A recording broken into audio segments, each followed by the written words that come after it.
मोदी सरकार एनसीईआरटी की पाठ्य पुस्तकों में एक बड़ा बदलाव करने जा रही है। सरकार ने एनसीईआरटी की किताबों में भागवत गीता को शामिल करने का फैसला किया है।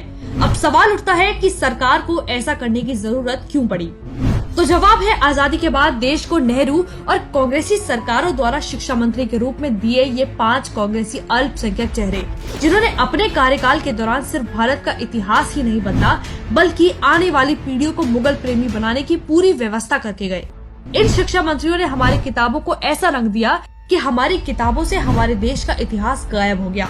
हमारी किताबें मुगलिया राजाओं की वीरता और महानता की कहानियों से भर दी गई। वहीं दूसरी तरफ महाराणा प्रताप जैसे वीरों को हारा हुआ दिखाया गया। टीपू और औरंगजेब को हिंदू धर्म का समर्थक दिखा दिया। हमें पढ़ाया जाता रहा कि अकबर एक महान राजा था, जबकि हल्दी घाटी का सच हो या मंदिरों के ऊपर अतिक्रमण का सच आज सबके सामने है। इसलिए हमारी किताबों को भी पीएम मोदी के कार्यकाल में अपडेट किया गया है। इन शिक्षा मंत्रियों ने हमारी पीढ़ी को झूठा इतिहास पढ़ने पर मजबूर किया। लाखों हिंदुओं को मौत के घाट उतारने वाले मुगलिया सल्तनत के राजाओं को सेक्युलर चेहरा देने के लिए हमें सालों तक झूठा इतिहास पढ़ाया गया। ऐसी पढ़ाई के कारण ही हमारे देश के लोगों को अपने ही धर्म संस्कृति की कोई समझ नहीं है। इन चीजों से कोई लगाव नहीं है।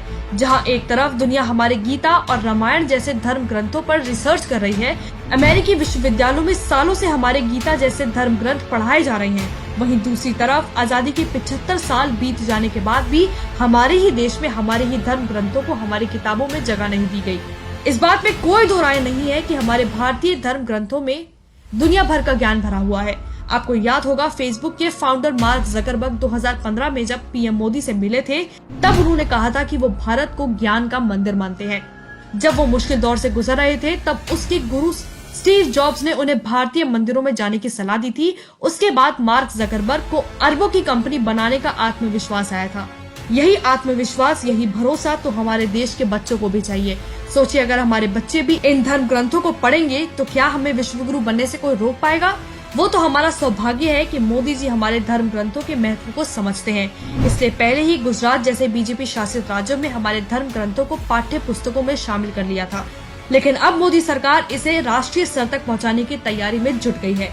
7वीं और 8वीं की किताबों में अब छात्रों को धर्म ग्रंथों के बारे में पढ़ाया जाएगा। इस फैसले से देश के तथाकथित लिबरल गैंग को चोट जरूर पहुंच सकती है।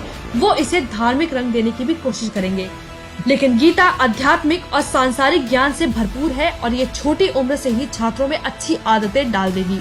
कांग्रेसियों की गलतियों को सुधारना जरूरी है। सही इतिहास, सही संस्कृति बच्चों को प्राप्त हो सके, इस क्षेत्र में ये बहुत जोरदार पहल है, क्योंकि हमारे बच्चों को सही इतिहास पढ़ाना है, क्योंकि हमारे देश को विश्व गुरु बनाना है।